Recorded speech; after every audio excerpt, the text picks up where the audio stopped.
बाबा साहब डॉक्टर भीमराव अंबेडकर जी ने कहा था, शिक्षा शेरनी का वो दूध है जो जितना पिएगा उतना दहाड़ेगा। पेपर लीक की घटनाएं कितनी हुई पूरे देश में? 70 परीक्षाएं ऐसी हैं। उत्तर प्रदेश में 69,000 कांस्टेबल की भर्ती के लिए आपने ठेका दिया ईडू टेस्ट नाम की एक कंपनी को। विनीत आर्या नाम के व्यक्ति की एक कंपनी है जिसका भारतीय जनता पार्टी के नेताओं से गहरा रिश्ता है। इसी कंपनी को बिहार में भी एग्जाम कराने का ठेका दे दिया गया। इतना बड़ा बड़ा भारी भारी नाम दिया जाता है सर, आदमी को लगता है कि जैसे इस मिड डे मील की स्कीम का नाम सुनेंगे आपके अंदर वैसे ही शक्ति आ जाएगी प्रधानमंत्री का नाम सुनते हुए। आपकी सरकार को शर्म आनी चाहिए। आजकल बड़ी चर्चा औरंगजेब की पूरे देश में चल रही है। मैं चाहता हूं कि जितने भी मुगल क्रूर शासक हैं उनके बारे में इस देश के अंदर पढ़ाया जाए, लेकिन इसके साथ साथ अंग्रेजों ने 200 साल तक हिंदुस्तान को गुलाम बना के रखा। जो लोग जलियांवाला बाग कांड के लिए जिम्मेदार हैं, जो क्रूर अंग्रेज शासक शहीद आजम भगत सिंह को फांसी पर चढ़ाने के लिए शहीद सुखदेव, शहीद राजगुरु, शहीद अशफाकुल्लाह, शहीद राजेंद्र लहरी, शहीद राम प्रसाद बिस्मिल, शहीद खुदीराम बोस को फांसी पर चढ़ाने के लिए जिम्मेदार हैं, उन अंग्रेजों के क्रूरता के बारे में भी, उनके शासन काल के बारे में भी इतिहास के अंदर आप पढ़ाइए। लेकिन जब आप धन्यवाद मान्यवर, आपने इस महत्वपूर्ण विषय पे मुझे अपनी बात कहने का मौका दिया। सदन में माननीय शिक्षा मंत्री जी भी हैं और आज जब हम लोग शिक्षा के बारे में बात कर रहे हैं तो बाबा साहब डॉक्टर भीमराव अंबेडकर जी को याद करना बहुत आवश्यक है। बाबा साहब डॉक्टर भीमराव अंबेडकर जी ने कहा था, शिक्षा शेरनी का वो दूध है जो जितना पिएगा उतना दहाड़ेगा। अगर भारत शिक्षित बनेगा तभी विकसित बनेगा मान्यवर। शिक्षित भारत ही विकसित भारत बन सकता है। लेकिन वास्तव में इस शिक्षित भारत की सच्चाई क्या है? हो सकता है कि सरकार ने अपनी ओर से बड़े बड़े दावे किए हों, बजट में बड़ी बड़ी घोषणाएं की हों, लेकिन जमीन पर उसकी सच्चाई क्या है, ये आपके माध्यम से सरकार को और देश को जानना जरूरी है। मान्यवर, सबसे पहले मैं आपके सामने पूरे देश में ड्रॉप आउट स्टूडेंट का आंकड़ा रखना चाहता हूं। वर्ष 2022-23 और 23-24 में पूरे हिंदुस्तान के अंदर, पूरे भारत में 54,77,223 बच्चों ने सरकारी स्कूल की शिक्षा छोड़ी है मान्यवर। 54,77,223 बच्चों ने, और ये बच्चे एक कक्षा से लेकर 8वीं कक्षा तक के बच्चे। इनमें आसाम का अगर आंकड़ा पढ़ें तो 3,58,075 बच्चों ने सरकारी स्कूल की शिक्षा छोड़ी है। गुजरात का अगर आंकड़ा पढ़ें, जिसके विकास के बारे में बड़े बड़े दावे किए जाते हैं, 1,38,813 बच्चों ने सरकारी स्कूल की शिक्षा क्लास 1 से क्लास 8वीं तक छोड़ी है। अगर आप मणिपुर की बात करें, 17,991 बच्चों ने सरकारी स्कूल की शिक्षा छोड़ी है। अगर आप मेघालय की बात करें, 65,532 बच्चों ने सरकारी स्कूल की शिक्षा छोड़ी है। अगर आप राजस्थान की बात करें, 8,99,240 बच्चों ने सरकारी स्कूल की शिक्षा छोड़ी है। और अगर आप उत्तर प्रदेश की बात करें तो 7,41,626 बच्चों ने सरकारी स्कूल की शिक्षा छोड़ी है। दिल्ली का आंकड़ा मैं जान रहा था कि हमारे भाई दिल्ली का आंकड़ा जरूर पूछेंगे, इसलिए बोलना जरूरी है। दिल्ली का आंकड़ा, दिल्ली में वर्ष 2022-23 और 23-24 का मिला के अगर आप आंकड़ा देखेंगे, इनका ही आंकड़ा है सरकार का, मैं चाहता हूं पढ़ भी लेंगे हमारे साथी। 7,000 बच्चों ने सरकारी स्कूल की शिक्षा छोड़ी है। ये आंकड़े मान्यवर बहुत चौंकाने वाले, बहुत परेशान करने वाले और ये बताने वाले हैं कि सरकारी स्कूल से किस तरह से पूरे देश में शिक्षा छोड़ छोड़ के बच्चे अपने घर पर बैठ रहे हैं। और इसमें भारतीय जनता पार्टी के शासित राज्यों के बारे में जो मैंने आंकड़ा पढ़ा है वो निश्चित रूप से चौंकाने वाला है। इनको इसकी ओर ध्यान देना चाहिए। दूसरा मामला आता है मान्यवर पेपर लीक का। पेपर लीक की घटनाएं कितनी हुई पूरे देश में? पिछले 7 वर्षों में 70 एग्जाम ऐसे हैं, 70 परीक्षाएं ऐसी हैं जिसमें पेपर लीक हुआ। 70 परीक्षाएं मान्यवर। कितने परिश्रम से एक कांस्टेबल की परीक्षा के लिए एक बेरोजगार नौजवान अपनी तैयारी करता है। कितने परिश्रम से एक क्लर्क की नौकरी के लिए, एक पीसीएस आईएएस की नौकरी के लिए, कितने परिश्रम से अपने घर की जमीन बेच के एक नौजवान परीक्षा की तैयारी करता है, लेकिन पेपर लीक हो जाता है। कहीं मेडिकल में दाखिला लेना हो, उसके एग्जाम में, नीट की परीक्षा में पेपर लीक। कहीं नौकरी के लिए कोई परीक्षा दे रहे हैं, क्लर्क की, कांस्टेबल की, उसके पीछे पेपर लीक। ये पेपर लीक की घटनाओं के लिए कोई राष्ट्रीय नीति, कोई राष्ट्रीय कानून बनाने की आवश्यकता है जिससे पेपर लीक की घटना रोकी जा सके। मैं पेपर लीक से प्रभावित होने वाले छात्रों की संख्या अगर पढ़ूंगा तो पूरे सदन को इसके बारे में अफसोस होना चाहिए। आपका आंकड़ा है 1,70,00,000 नौजवान ये पेपर लीक की घटना से, हमारे बच्चे बच्चियां, छात्र छात्राएं, बेरोजगार नौजवान प्रभावित हुए हैं। और इसमें क्या घोटाला हुआ है? आप जिसको परीक्षा कराने का ठेका देते हैं, उत्तर प्रदेश में 69,000 कांस्टेबल की भर्ती के लिए आपने ठेका दिया ईडू टेस्ट नाम की एक कंपनी को। विनीत आर्या नाम के व्यक्ति की एक कंपनी है जिसका भारतीय जनता पार्टी के नेताओं से गहरा रिश्ता है।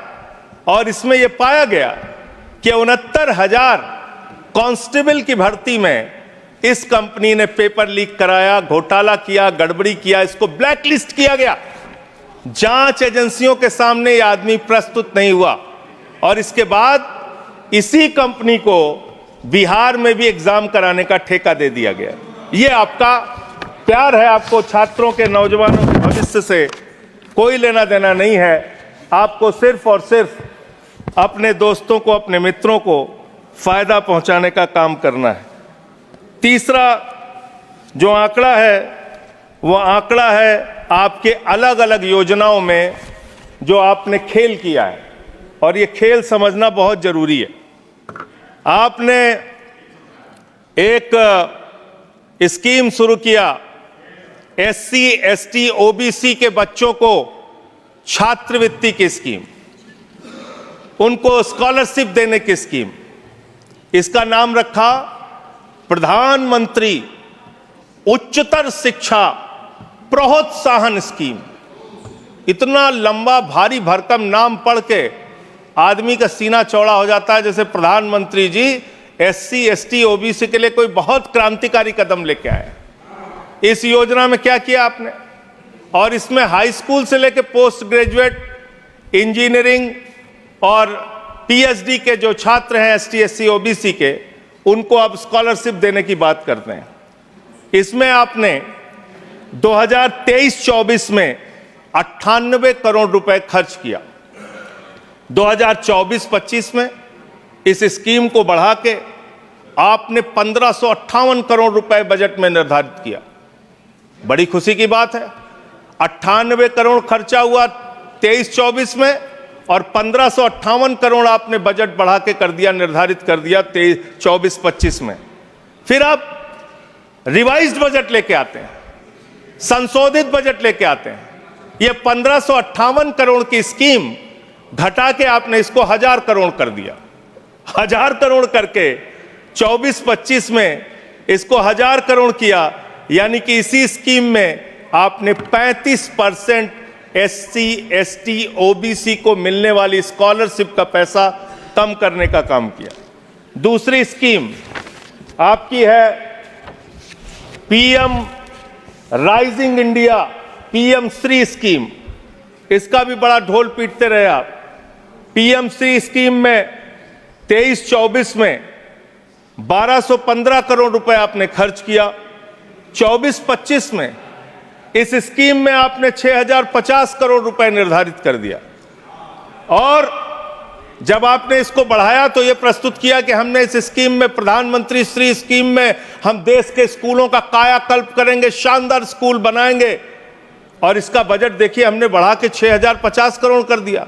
फिर 24-25 में ही आप इसके लिए रिवाइज्ड बजट लेके आए, और इसमें करीब करीब 1500 करोड़ रुपए आपने घटा के इसको रिवाइज्ड बजट में 4500 करोड़ रुपए कर दिया। करीब करीब 25% बजट आपने PM श्री स्कीम का कटौती कर दिया। फिर 25-26 में इसको 7500 करोड़ कर दिया।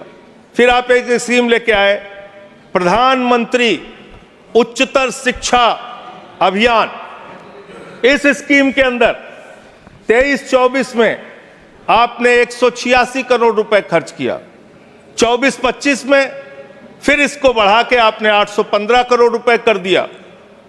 फिर इसी साल 24-25 में आप रिवाइज्ड बजट लेके आए, जिसमें आपने 920 करोड़ रुपए, यानी कि करीब करीब 50% इस बजट का भी पैसा कम कर दिया।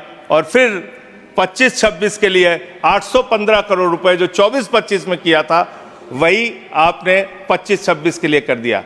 यानी कितना खेल शिक्षा के नीति के साथ, शिक्षा के लिए निर्धारित बजट के साथ, कितना बढ़िया खेल किया आपने।